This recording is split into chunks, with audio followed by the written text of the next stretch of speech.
Assalamualaikum dan salam Malaysia Madani, bersama-sama saya Suaran Shah dalam Berita Pagi Sabah edisi Rabu 8 Januari 2025.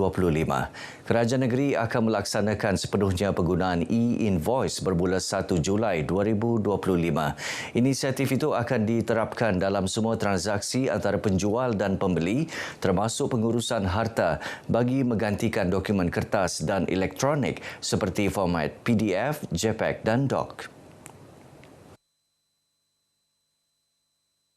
Timbalan Ketua Menteri Datuk Seri Panglima Dr. Joachim Gunsalam yang juga Menteri Kerajaan Tempatan dan Perumahan berkata, pelaksanaan e-invoice ini akan meningkatkan kecekapan dan melancarkan operasi perniagaan pembayar cukai selain meningkatkan tahap pematuhan cukai. Selain itu, ia mampu mengurangkan kesilapan dalam proses manual, mempermudah pengemukaan borang nyata, meningkatkan kecekapan operasi dan mendigitalkan pelaporan percukaian dan kewangan. Beliau berucap demikian semasa merasmikan pelancaran sistem e-invoice melalui aplikasi GoNet di Kota Kinabalu. Majlis pelancaran tersebut turut menyaksikan sesi menandatangani 4 memorandum persefahaman MOU antara syarikat tempatan Sabah GoNet dan beberapa buah organisasi dan korporat iaitu Taylor Hobbs, Sekolah Tinggi Kota Kinabalu KKSH, Perbadanan Pengurusan Beverly Hills Plaza B dan Perbadanan Pengurusan Taman Bakti Ikhlas. MOU bertujuan menjalin kerjasama sebagai rakan niaga dalam pelaksanaan e-invoice dan e-pembelajaran bagi meningkatkan kecekapan pengurusan di kondominium, apartmen dan flat. Datuk Dr. Joaquin yakin inisiatif ini akan menjadi pemangkin kepada lebih banyak inovasi pada masa depan dan membuktikan bahawa Sabah mampu bersaing dengan negeri-negeri lain dalam era globalisasi. Kerajaan akan mencari penyelesaian tuntas bagi mengatasi permasalahan air banjir Temenung di Kampung Tamalangalong 1 Beaufort. Pembantu Menteri kepada Ketua Menteri Datuk Ruslan Muharram berkata masalah itu berpunca daripada sebatang pokok besar yang tumbang dan menyebabkan air banjir mengambil masa yang lama untuk surut. Saya akan bersama-sama dengan DGPS untuk melihat secara dekat dan kita minta supaya pihak GPS akan dapat melakukan kerja-kerja pembersihan sungai yang telah tersumbat. Datuk Ruslan yang juga Ahli Dewan Undangan Negeri Adun Lumadan meminta agar penduduk kampung bersabar dan tidak menyalahkan mana-mana pihak kerana fenomena banjir merupakan fitrah alam semula jadi. Dalam pada itu, beliau turut memberitahu pihaknya akan mengadakan perjumpaan dan mesyuarat bersama Jabatan Pengairan dan Saliran serta Jabatan Kerja Raya bagi membincangkan penyelesaian isu berkenaan. Penganjuran Seminar Antarabangsa Duat Al-Falah Borneo 2025 dilihat sebagai langkah penting bagi menerapkan nilai-nilai teras Malaysia Madani dalam kehidupan masyarakat. Pembantu Menteri Sains, Teknologi dan Inovasi Datuk Harun Durabi berkata, Seminar Duat Al-Falah atau Dai Khairah Ummah yang julung kali diadakan itu bagi melahirkan Dai Khairah Ummah yang mampu mendidik masyarakat dengan pendekatan sederhana dan berhemah. Seminar ini bertujuan mewujudkan ejen dan komuniti dakwah yang berfungsi sebagai pemangkin perubahan dalam masyarakat serta pendakwah digital yang sihat. Dato' Harun berharap seminar ini akan menjadi platform berkesan dalam melahirkan Dai Khairah Ummah yang cermelang dalam ilmu serta unggul dalam akhlak dan tindakan. Sementara itu, Naib Chancellor Universiti Malaysia Sabah UMS Profesor Dato' Dr. Kasim Mansur berkata, dakwah bukan sahaja berperanan untuk memperkukuhkan keimanan individu tetapi sebagai alat pembinaan struktur masyarakat yang kukuh. Seminar ini dianjurkan Fakulti Pengajian Islam dengan kerjasama Sekretariat Duat Al-Falah di Semenanjung dan Majlis Ugama Islam Sabah MUIS serta Jabatan Hal Ehwal Agama Islam Negeri Sabah JAHINS. Teksnya dibaca Penolong Naib Chancellor Strategik UMS Profesor Dr. Muhammad Safri Jafri. 150 peserta dari Malaysia, Brunei dan Indonesia mengikuti seminar antarabangsa Duat Al-Falah Borneo 2025 berlangsung di Pusat Konvensyen Antarabangsa Sabah, Kota Kinabalu.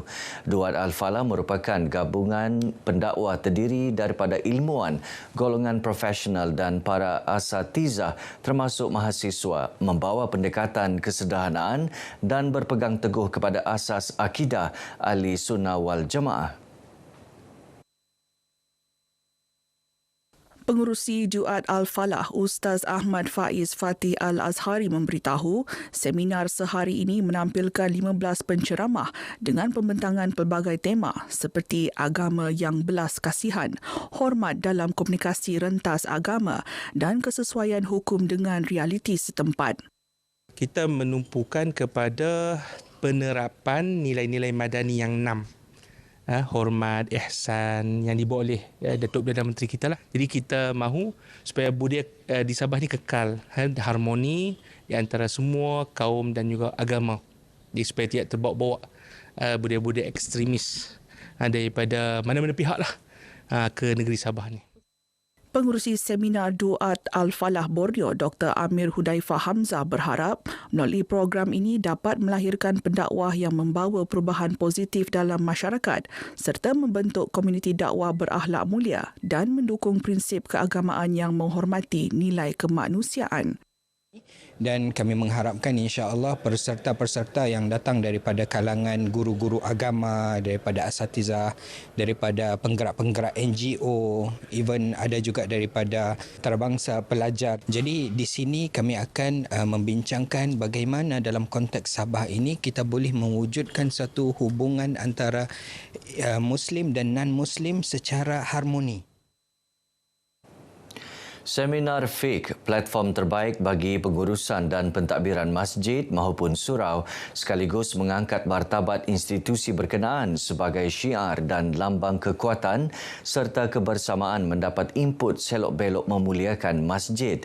Ini kerana mengurus masjid dan surau juga berkait rapat dengan hukum hakam fiqh yang harus difahami bagi yang terlibat dengan institusi tersebut.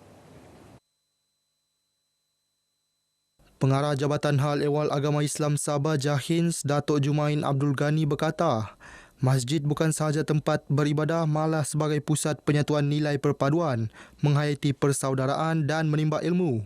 Beliau juga meminta badan korporat agar merebut peluang menyumbang idea dalam membangun masjid dan surau untuk manfaat karya sekitarnya. Datuk Jumain berucap merasmikan seminar fiqh masjid peringkat daerah Sandakan 2025. Teks beliau dibacakan Timbalan Pengarah Hal Ehwal Islam Jahins Ustaz Awang Juri Awang Tahir.